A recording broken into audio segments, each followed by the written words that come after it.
Assalamualaikum warahmatullahi wabarakatuh. Perkenalkan, nama saya Fatih Pratiwi, NIM 200306018 dari kelas PTNC, Program Studi Peternakan Fakultas Pertanian Universitas Sumatera Utara.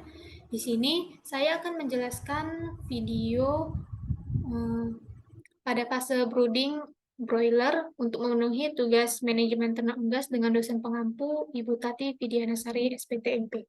Baiklah, langsung saja ke video pada fase brooding.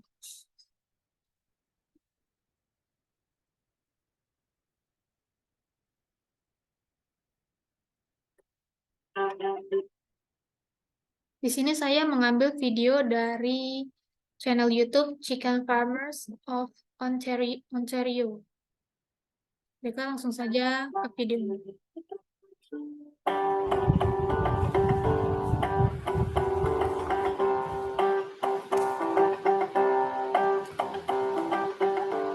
Hi, I'm Dr. Scott Gillingham. I'm a poultry veterinarian involved in the poultry industry across Canada for over 30 years now. I'm here today because we're looking at a barn setup. The barn setup is with respect to brooding, starting these chicks off in the right environment. So today we're going to spend the morning and look at the brooding parameters that are conducive to developing an immune system, get the gastrointestinal system working, but more importantly, develop the bird for the future and grow in this barn through the production cycle. Nah, jadi di sini kandang dipersiapkan sebelum DOC masuk. Kita lihat di sini terdapat sekat untuk mencegah anak-anak ayam ini berkeliaran di sekitar kandang. Jadi pakan yang dikonsumsi ini bisa maksimal untuk pertambahan bobot badannya. When we work across Canada, Nah, di sini juga biosecurity juga sangat diperhatikan sebelum orang masuk ke dalam kandang, melakukan cuci tangan dan juga pemakaian pakaian khusus yang steril dan juga penutup kepala, sarung tangan dan juga kaki. at all levels. We build up the wall of protection through vaccination. We put on our could infect the bird. When I come into a barn, it's really important. Nah, ini merupakan komponen yang penting untuk menjaga produksi ayam broiler, yaitu ada pakannya, pencahayaan, udara, air, ruangan, dan juga sanitasi. Different litters. This well, when I look with paper, but also the medium or the foundation for the feed. These feed. Jadi pakan dari ayam broiler ini, pakan dari anak ayam DOC itu 40 hingga 50 gram per ekornya. Pans are in the litter. It's 70 grams per chick. That's critical. Now looking at the quality of the feed, this looks like a crumb, and crumb texture becomes important. So if we're starting chicks, you want consistency. Science and research has proved that chicks like a size between 2 mm and 3 mm. And these pans. Nah, jadi untuk pakan DOC ini bentuknya hampir seperti tepung dengan ukuran 2 hingga 3 mm saja untuk memudahkan DOC makan. Dan juga di sini terdapat kertas, sebagian tempat untuk brooding ini ditutupin kertas dan juga diberi pakan untuk memudahkan anak-anak ayam ini makan. Jadi dia belum bisa makan di tempat pakan yang disediakan ini, yang berwarna kuning. Nah, di sini juga ada light intensity, jadi pencahayaan yang intens dibutuhkan selama 3 hari pertama setelah DOC masuk ke dalam kandang. Jadi diperlukan 20 lux pencahayaannya. Nah, hal ini dibuat untuk memudahkan anak ayam untuk mencari makan dan juga minumnya. Start chicks, we have to have a bright light, good intensity, with moisture meter. And what I like to do is. Nah, di sini juga ada alat. Put it at an area, and then two is 560. Ada alat untuk mengecek kadar dari CO2 dan juga kelembapan. Jadi alatnya tinggal diletakkan saja di kandang dan ditunggu sekitar 30 detik baru akan muncul hasil kelembapan dan juga kadar CO2-nya. CO2. Ini merupakan kondisi kandang yang sesuai untuk kebutuhan DOC pada masa brooding, yaitu suhu udara 30 derajat Celcius, suhu dari liternya, alasnya itu 28 hingga 30 derajat Celcius, kelembapan 50 hingga 70%, kadar amonianya di bawah 25 ppm, dan kadar CO2 di bawah 3.500 ppm. It was perfect, so they might have, when those heaters are on, exactly where brooding chamber is between those two painted lines. Where am I going to put my feed and water? Ya, jadi ini merupakan minumnya dari ayam-ayam di sini menggunakan nipple. Now the water lines. I like to see the lines flushed. Nah, ini merupakan panduan kebutuhan air minumnya sekitar 20 hingga 30 chicks per nipple. Jadi ada 20 hingga 30 anak ayam per nipple-nya pada fase brooding. Nah, ayam broiler pada masa brooding ini membutuhkan asupan air minum 1 mili per ekornya per jam untuk 24 jam pertama setelah DOC masuk ke dalam kandang. Couple of hours before the chicks come, that alleviates the broom. So you can run a broom down here, that glistening drop and run over. Those nipples happen. And it drinks it. Now what's really important is the height of the water line. Those nipples are hatched in the hatchery. There they have certain temperatures and humidity to readjust. Nah, jadi di kandang ini menggunakan heater untuk pemanasnya.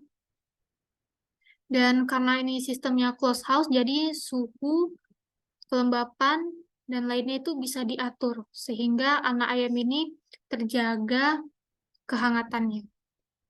Just our equipment. When these chicks arrive after 2 hours, we should have 25% eating, 25% drinking, 25% resting, 25% playing. Nah, ini merupakan proses DOC masuk ke dalam kandang. Jadi dari mobil box dibawa menggunakan keranjang-keranjang seperti ini dan langsung dimasukkan ke dalam kandang. The key is what we want to do is get the birds placed on the floor and then get them into the brooding chamber as quickly as possible.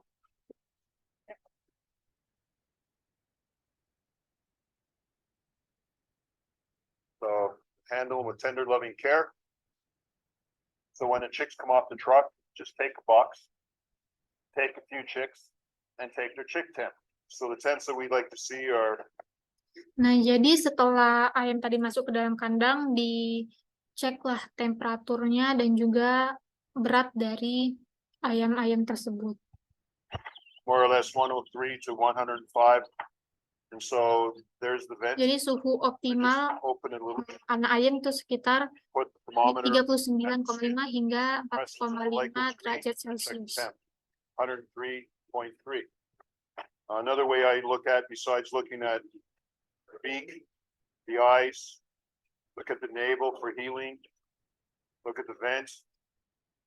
Selain dicek suhunya, juga diperhatikan kondisi fisik dari DOC ini. Dilihat matanya apakah normal, lubang hidungnya, parunya, kakinya, apakah normal atau tidak. Look at the legs. I want to make sure there's no red hawks. They're elastic and good color in nature. 4 days, more or less. Acting as cold-blooded animals, the environment becomes critical. I would, in a barn this size, do 5 chicks, 5 chicks, 5 chicks, 5 chicks, same place, down the length of the barn, and do it once or twice a day for the first 3 to 4. Well, we weigh birds, first of all, to give that information back to the hatchery. function could be tabulated. We could, so Di sini akan dilakukan penimbangan pada anak-anak ayam. Jadi normalnya itu kira-kira 40 gram per ekornya DOC. the average weight is 40 grams plus or minus 4 grams. Day 0, average is 40 grams. Our goal at day 7 would be 4 times body weight, which is 160 grams. Jadi pada hari ke-7, berat DOC ini harus 4 hingga 5 kali lipat berat DOC pada hari pertama. Breeds of today, we've seen anywhere from 4.5 to 5 times body weight. 5 times body paired. In this case, the cup was 4 grams. Gently place the chick in the cup. It's in a closed environment. Weigh it. This chick is 42 grams. Put in the chick.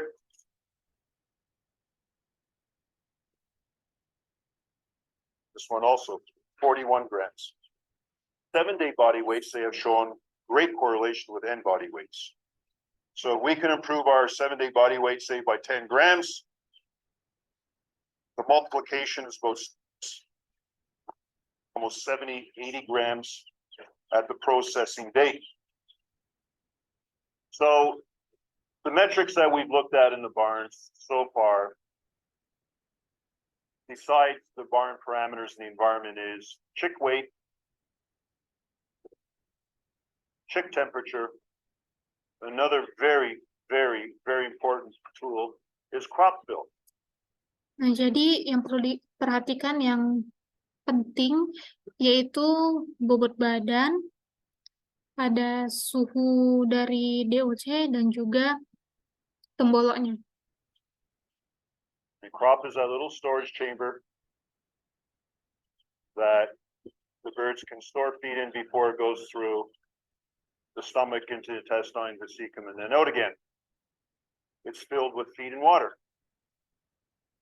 And that tells me the birds are in a comfort zone. They're finding feed and water. They're storing it in the crop because usually chickens eat every 4 hours, more or less. So I like to evaluate crop.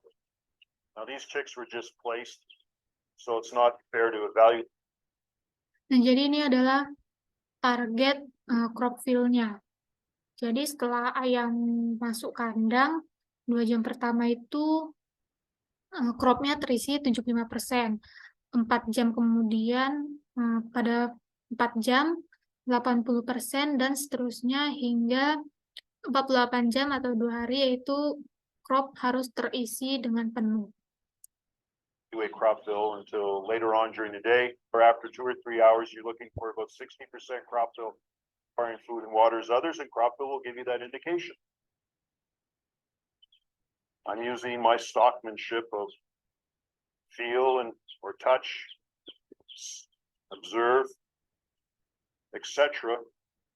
Now the next most important thing is the texture of the crop. When you take feed and water and mix together, it's like oatmeal or porridge. It's going to be a nice, about the size of my thumbnail or size of my thumb, depending on the age of the bird. It's going to have that nice, soft, pliable feeling. If I pick up the bird and I feel it feels like shavings or feels like straw, that tells me the birds are litter eating. That means they could be sick. They haven't found their comfort zone. They're huddling and they're hungry, but they're eating the litter. So crop fill is a very good indication of bird comfort, seeking and finding or acquisition of food. So what I do is I usually do it before the chicks arrive, because as you see now I got all these wonderful little chicks running around me, and I got to be conscious of where I step. But I like to do it in 3 or 4 different areas in the barn. I like to do it directly under the management part, but stockmanship is critical. As a veterinarian, I am not a big fan of using antibiotics. And Jadi peternakan di sini tidak menyarankan untuk penggunaan antibiotik pada ternak ayam yang sakit. antibiotics should only be used when you have the professional support of a veterinarian. If there's malaise and health issues here, chicks need to be brought to a veterinarian. A veterinarian will perform pathology and clinical pathology to evaluate whether or not there's a recommendation for antibiotic. Where